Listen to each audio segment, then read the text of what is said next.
کہ کوئی چاہے گا ان کے تکون لہو جنتن، اس کے پاس ایک باغ ہو، من نحیل جس میں کھجوریں ہو، وعناب اور انگور کی بیلیں ہو، تجری من تحتہا الانہار اور جس کے ساتھ قدرتی نہریں بہہ رہی ہوں۔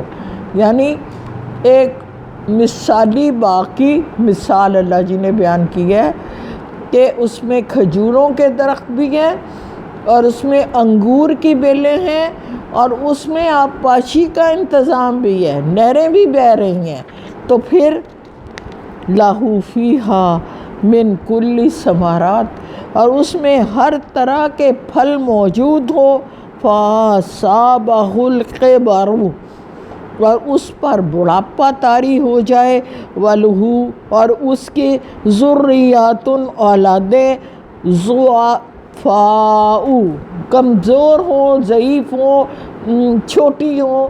یہ لفظ ان کے لیے ہے، ضعیف کا لفظ جو ہے وہ کمزور کے لیے آتا ہے نا اصل میں، تو یہ بھی وہی ہے کہ اب اللہ جی ایک مثال بیان کر رہے ہیں کہ بڑا اچھا باغ تھا جس میں کھجور بھی تھی، انگور کی بیلیں بھی تھیں اور اس کے دامن میں نہریں بھی بہہ رہی تھیں، اور اس کے بعد یہ تھا کہ اس میں ہر طرح کا پھل موجود تھا۔ تو اس کا مالک جو تھا وہ بوڑھا تھا اور اس کی اولادیں کمزور تھیں، فَأَصَابَهَا إِعْصَارٌ فِيهِ نَارٌ، تو عین اس وقت اس میں ایک نار کا، آگ کا بگولا اٹھا، تو فاحترقت، وہ جھلس کر رہ گیا۔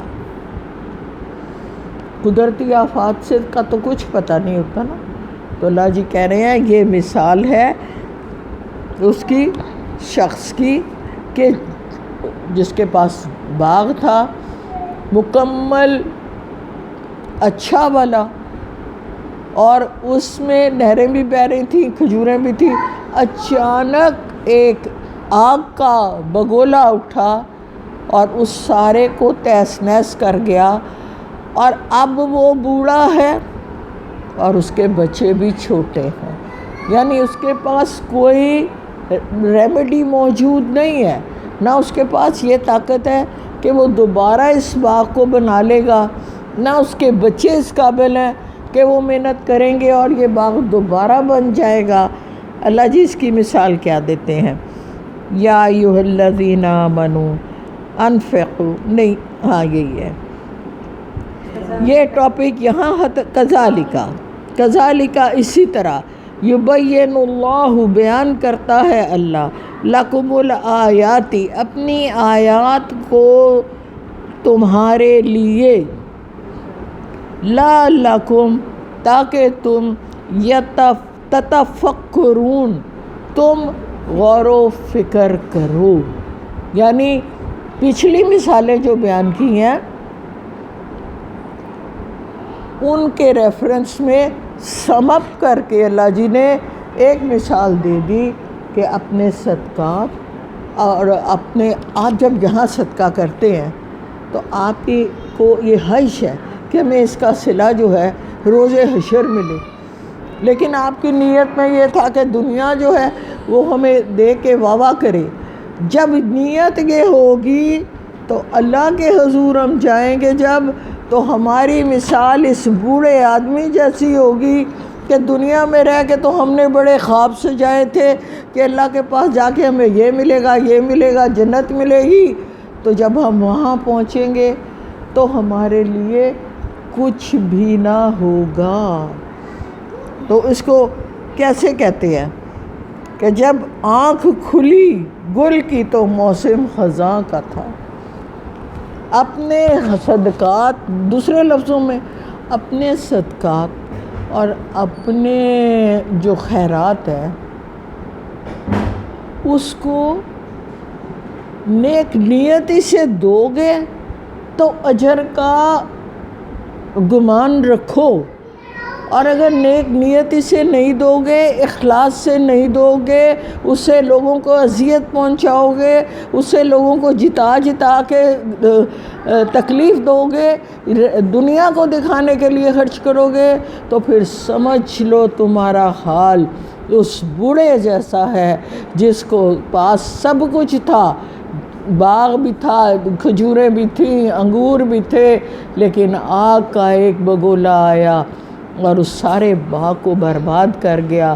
اب نہ اس میں خود طاقت ہے دوبارہ وہ باغ لگانے کی، اور نہ ہی اس کے بچے اتنے طاقتور ہیں کہ وہ دوبارہ اس باغ کو لگا لے۔ سوچنے کا مقام ہے کہ ہم اس راہ پہ چل کے اگر یہ سوچتے ہیں کہ ہم نے یہ صدقہ کر دیا اور اس کا صلہ ملے گا، تو اس میں اخلاص ضروری ہے۔ اور وہ جو میں نے پہلے کہا، صرف یہ سوچ کر دیں کہ میں نے اللہ کے بینک میں دیا، میں نے اس کو نہیں دیا، اس کو نہیں دیا۔ اگر اس کو بھیجا ہے تو میرے رب نے بھیجا ہے کہ جاؤ اس سے اپنی مدد پوری کر لو۔ اللہ نے مجھے چنا ہے اس نیک کام کے لیے، اس لیے نہیں چنا کہ میں اس کو جتاؤں اور اس کو اذیت دوں، چاہے وہ کوئی باہر کا بندہ ہو، چاہے کوئی وہ آپ کا رشتہ دار ہو یا میرا رشتہ دار ہو۔ سب کے لیے رول یہ ہے کہ جس کی آپ مدد کریں اس کو دینے کے بعد صرف رب سے اس کا صلہ چاہیے، لوگوں سے اس کا صلہ نہ چاہیے۔ جو کسی کو کھانا دیں تو ظاہر ہے کھانا دیں گے تو کیا ہوگا، وہ بھی صدقہ خیرات میں ہی آتا ہے نا۔ وہ بھی آپ یہی سمجھے، آپ کو یہ کھانا دیں تو مجھے بات یاد آ گئی ہے کہ اللہ جی پوچھیں گے میں تیرے پاس آیا تھا، تو نے مجھے کھانا نہیں کھلایا، تو وہ کہے گا اللہ جی آپ کو کھانے کی کیا ضرورت ہے؟ تو اللہ جی کہیں گے میرا فلانا بندہ آیا تھا، اس نے تجھ سے کھانا مانگا تھا، تو نے اس کو کھانا نہیں دیا۔ فلاں میں تیرے پاس آیا تھا، تو نے مجھے پانی نہیں دیا۔ تو پھر اللہ جی کہیں گے کہ بندہ کہے گا اللہ جی آپ کو پانی کی کیا ضرورت ہے؟ تو اللہ جی کہیں گے پانی کی ضرورت میرے فلاں بندے کو تھی جس کو میں نے تیرے پاس۔ Oh, don't shout here. You may go inside.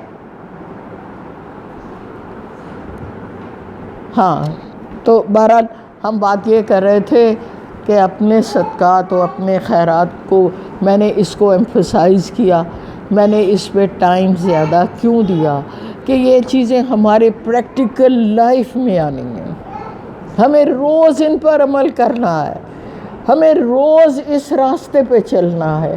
تو یہ ہماری تربیت کا حصہ ہونی چاہیے۔ بچپن سے اپنے بچوں کے ذہن میں یہ ڈال دیجئے ہم مائیں ہیں، ہمیں یہ تربیت اپنے بچوں کی کرنی ہے، ہمیں خود کو بھی بچنا ہے، اپنے بچوں کو بھی بچانا ہے دوزخ کی آگ سے۔ تو کیا کرنا ہے؟ ادھر بہت سا ثمر لینا ہے۔ جب ادھر بہت سا ثمر چاہیے تو اس کے لیے نیت کا اخلاص بے حد ضروری ہے۔ اللہ کو دیں، اللہ کے بینک میں ڈالیں اور نیک نیت سے ڈالیں، اور امید یہ رکھیں کہ وہ 700 گنا زیادہ بڑھا کے یا اس سے بھی زیادہ بڑھانے کا اس کا وعدہ ہے، اللہ وہ عطا کرے گا۔ آگے دیکھتے ہیں اگلی ایک اور ضروری بات اللہ پاک فرما رہے ہیں، یا ایھا الذین آمنوا، اے صاحب ایمان لوگو، انفقوا تم خرچ کرو، من طیبات پاکیزہ ما کسبتم، جو تم نے کمایا۔ اب یہ دیکھیے سارے مال میں اگر حرام کا چند پیسے بھی ڈال دیں گے تو وہ سارا کا سارا مال آپ کا گندا ہو جائے گا، طیب نہیں رہے گا، پاکیزہ نہیں رہے گا، حرام ہو جائے گا۔ اس کی مثال کیسے دی جاتی ہے کہ دودھ کی ایک بالٹی میں اگر چند قطرے غلاظت کے ڈال دو تو کیا وہ کچھ باقی بچے گا؟ کچھ بھی باقی نہیں بچے گا۔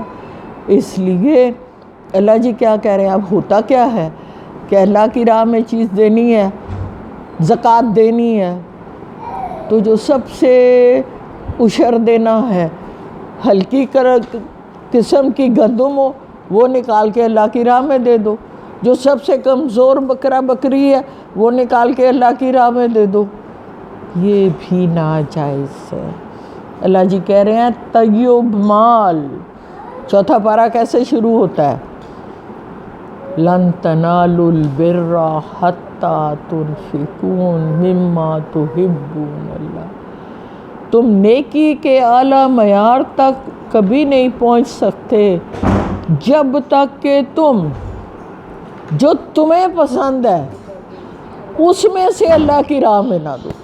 یہ یاد رکھنا ہے.